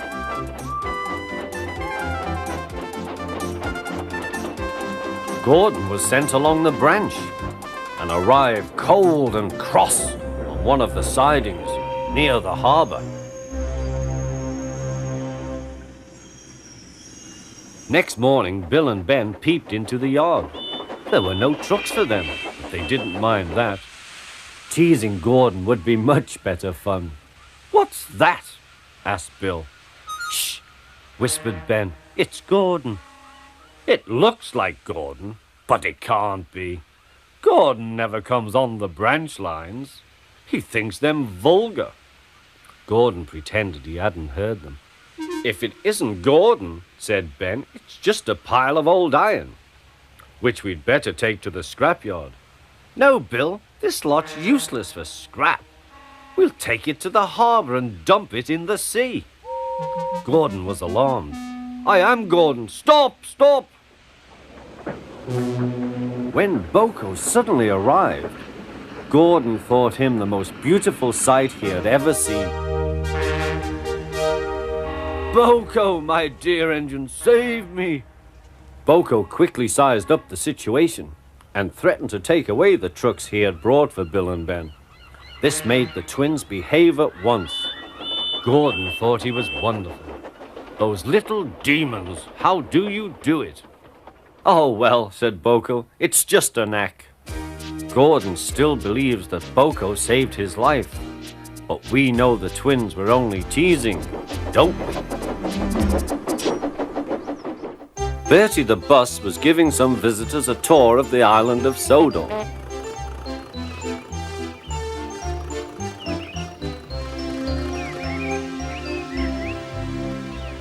It was their last afternoon, and Edward was preparing to take them to meet Bill and Ben. He found it hard to start the heavy train. "Did you see him straining?" asked Henry. "Positively painful," remarked James. "Just pathetic," grunted Gordon. "He should give up and be preserved before it's too late." "Shut up," burst out Duck. "You're all jealous. Edward's better than any of you." "You're right, Duck," said Boko. "Edward's old, but he'll surprise us all." "I've done it, we're off! I've done it, we're off!" said Edward as he finally puffed out of the station.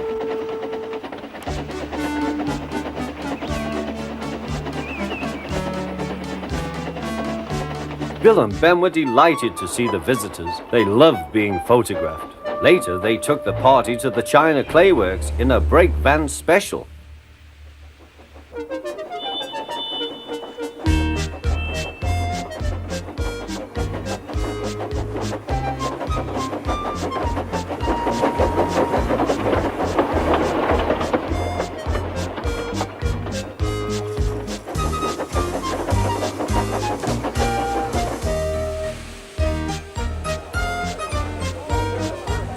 Everyone had a splendid time, and the visitors were most impressed.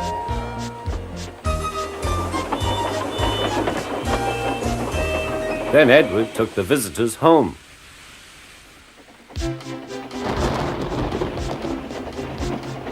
On the way, the weather changed. Wind and rain buffeted Edward. His sanding gear failed, and his fireman rode in front, dropping sand on the rails by hand. Suddenly, Edward's wheels slipped fiercely. With a shrieking crack, something broke. The crew inspected the damage. Repairs took some time. "One of your crank pins broke, Edward," said his driver. "We've taken your side rods off. Now you're like an old-fashioned engine. Can you get these people home? They must start back tonight." "I'll try, sir," promised Edward. Edward puffed and pulled his hardest, but his wheels kept slipping and he could not start the heavy train. The passengers were anxious. Driver, fireman and guard went along the train, making adjustments between the coaches.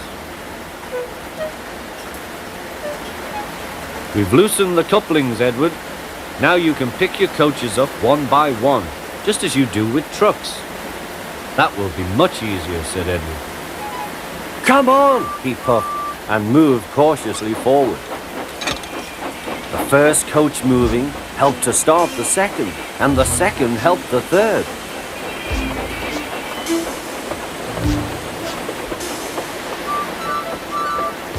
"I've done it! I've done it!" puffed Edward.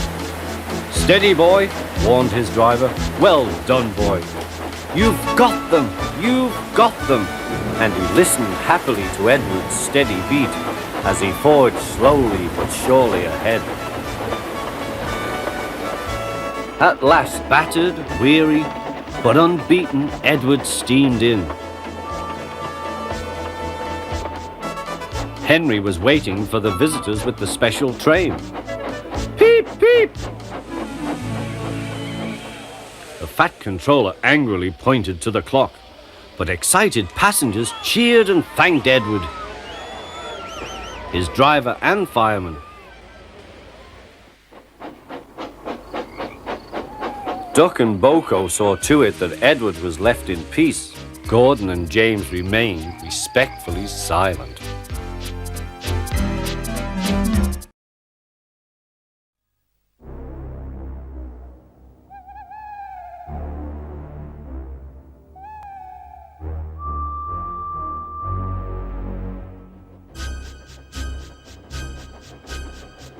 And every year on the date of the accident, it runs again as a warning to others, plunging into the gap, shrieking like a lost soul. "Percy, what are you talking about?" "The ghost train. Driver saw it last night." "Where?" asked Thomas and Toby. "He didn't say." "Oh, it makes my wheels wobble to think of it." "Huh," said Thomas. "You're just a silly little engine. I'm not scared."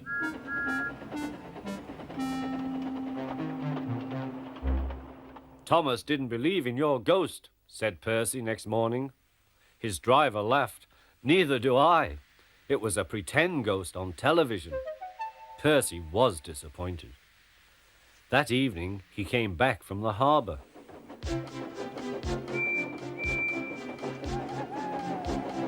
Percy knew where he was, even in the dark. "Crow's Farm Crossing. We shan't be long now."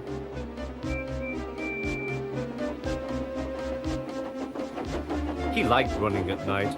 The rails hummed and the signal lights shone green. But a broken cartload of lime lay ahead. Sam the farmer had just gone for help.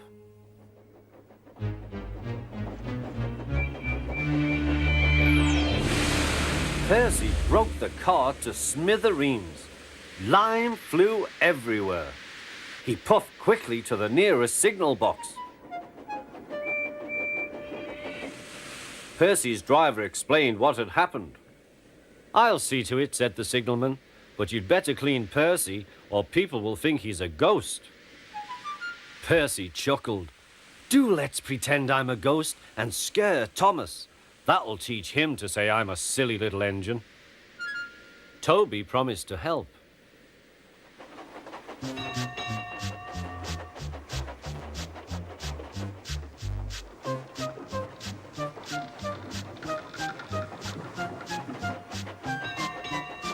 Thomas was being oiled up for his evening train. "Percy's had an accident," cried Toby. "Poor engine," said Thomas. "Botheration! That means I'll be late. They've cleared the line for you, but there's something worse. Out with it, Toby. I can't wait all evening. I've just seen something," said Toby. "It looked like Percy's ghost. It said it was coming here to warn us." "Huh! Who cares? Don't be frightened, Toby. I'll take care of you."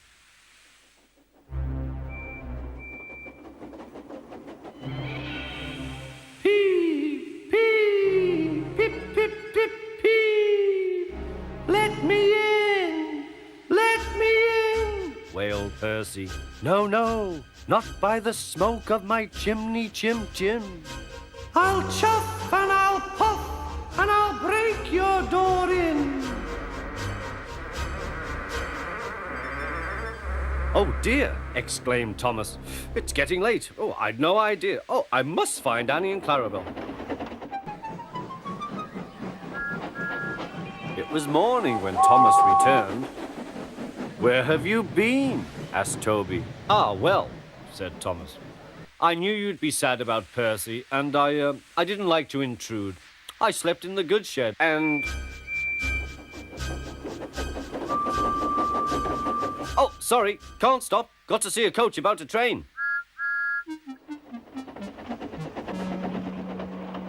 Percy was none the worse for his adventure and was still enjoying himself enormously. He had heard everything. Well, well, well, what do you know about that? Anyone would think, chuckled Toby, that our Thomas had just seen a ghost.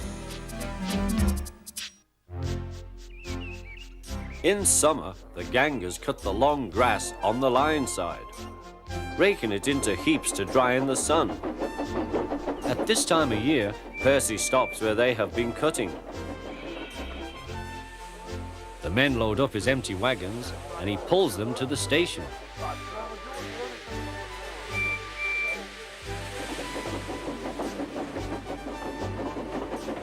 Toby then takes them to the hills for the farmers to feed their stock.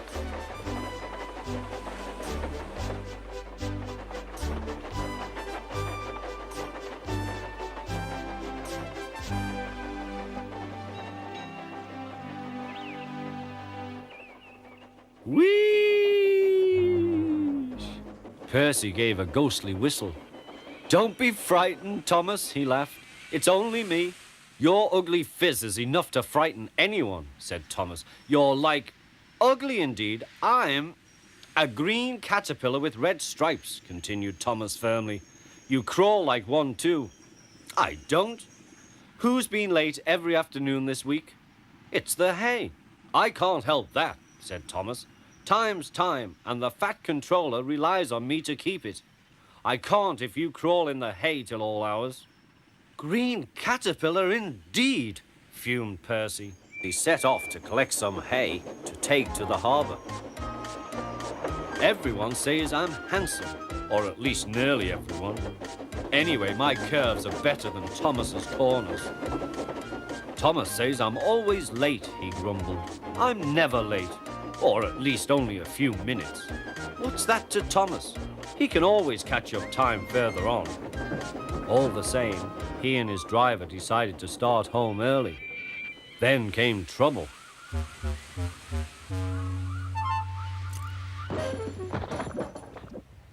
A crate of treacle was upset all over Percy. Percy was cross. He was still sticky when he puffed away.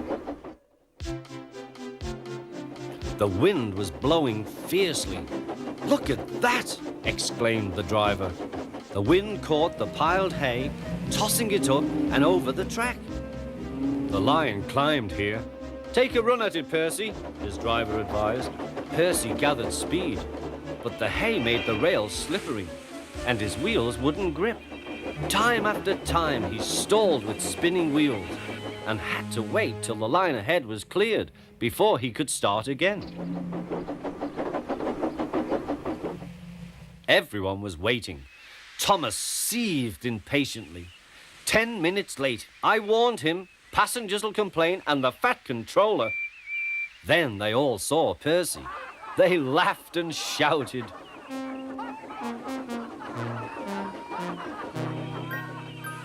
"Sorry I'm late," Percy panted. "Look what's crawled out of the hay," teased Thomas. "What's wrong?" asked Percy.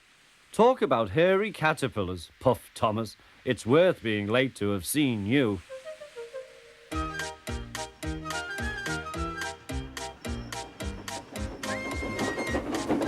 When Percy got home, his driver showed him what he looked like in a mirror. "Bust my buffers! No wonder they all laughed. I'm just like a woolly bear. Please clean me before Toby comes." But it was no good. Thomas told Toby all about it.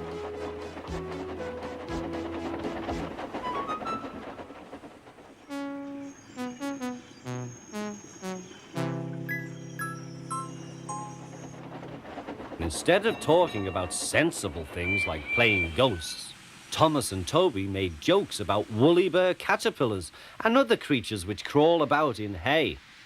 They laughed a lot, but Percy thought they were really being very silly indeed.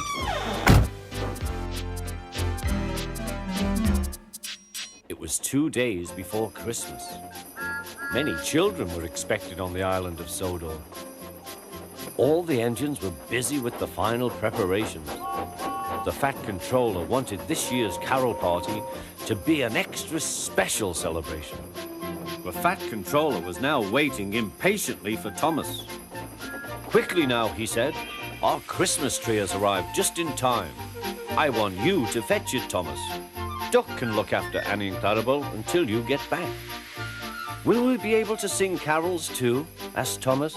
"We'll see," promised the Fat Controller. "It would be nice to sing carols again," sighed Thomas, as he set off on his important mission.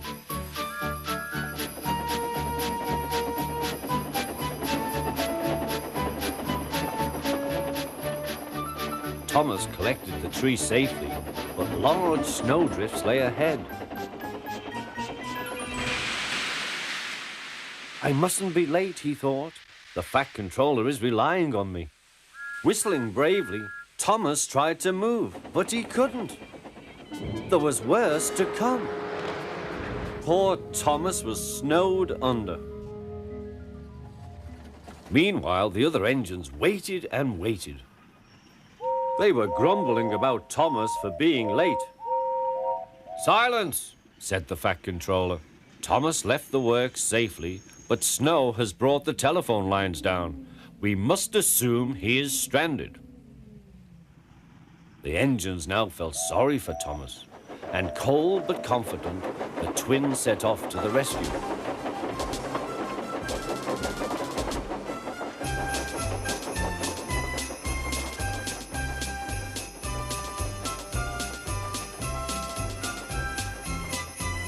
Suddenly, they came to a drift that was deeper than the rest.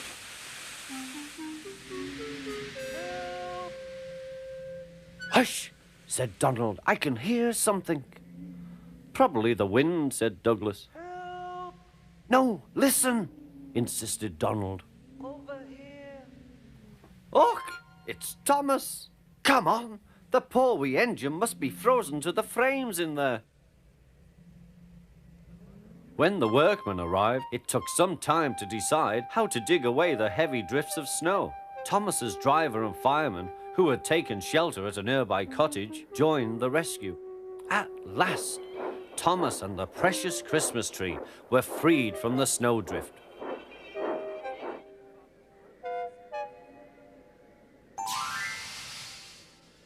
Then they set off once more to finish their long journey.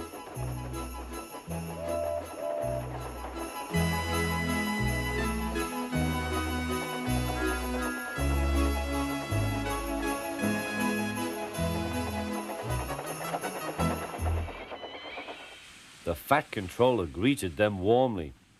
As a reward for all your hard work, you may go and enjoy the carols. Be quick now. At the big station, all was soon ready. 1, 2, 3. Suddenly, like magic, the station was flooded with lights. Ladies, gentlemen, and children, I give you 3 cheers for Thomas the Tank Engine and all his friends who have made this occasion possible. Suddenly, there was a strange whirring sound. Percy and Toby smiled. They knew who it was. With landing lights shining brightly, Harold the helicopter touched down gently in the snow. Bringing the greatest surprise of all, Father Christmas. Everyone cheered and the party began. It's no fun getting stuck in the snow, whispered Thomas to Percy, but it was worth it for this party. Happy Christmas, Percy. Happy Christmas, everyone.